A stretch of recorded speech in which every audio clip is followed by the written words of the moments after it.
Love you ma'am. So అసలు much. ఇంత happiness వస్తుంది అనుకోలేదు మ్యామ్. నేను ఇంకా నా నా ఇన్కమ్ పైన డిపెండ్ అయి ఉండే ఇంట్లో. ఓకే. ఎప్పుడు ఆలోచించేదాన్ని ఇక నేనే సంపాదించాలి, ఎలా ఎలా ఎలా అని ఇది ఆలోచించేదాన్ని. ఇక ఇప్పుడు తను మారి నేను జాబ్ చేస్తాను, ఇంకా ఏదైనా సరే లుక్ ఎట్ దట్. దుబాయ్ వెళ్తాడు అని వీసాకి అప్లై చేశాను మేడం ఈ రోజే. ఎక్సలెంట్. మీరు రాసుకున్నారు క్రియేషన్ మీ హస్బెండ్ చేస్తున్నారని. రాశాను మేడం, రాశాను. ఇంకోటి మేడం, ఇచ్చారు కదా. Before the day of I committing suicide, I have just seen your videos. I was brutally broken up my 16 years of relationship, ma'am.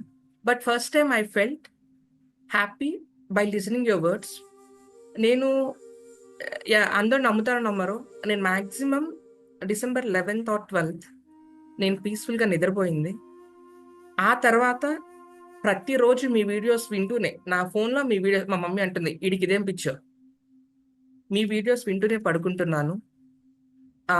Morning, afternoon, evening inner చైల్డ్కి నాకు self open చేస్తున్నాను ma'am. అంతే. 75,000 pay చేశాను, 20,000 return వచ్చాయి. Amazing. Okay. చాలా changes అవుతున్నాయండి, చాలా changes అవుతున్నాయి. Body relax ఉంది.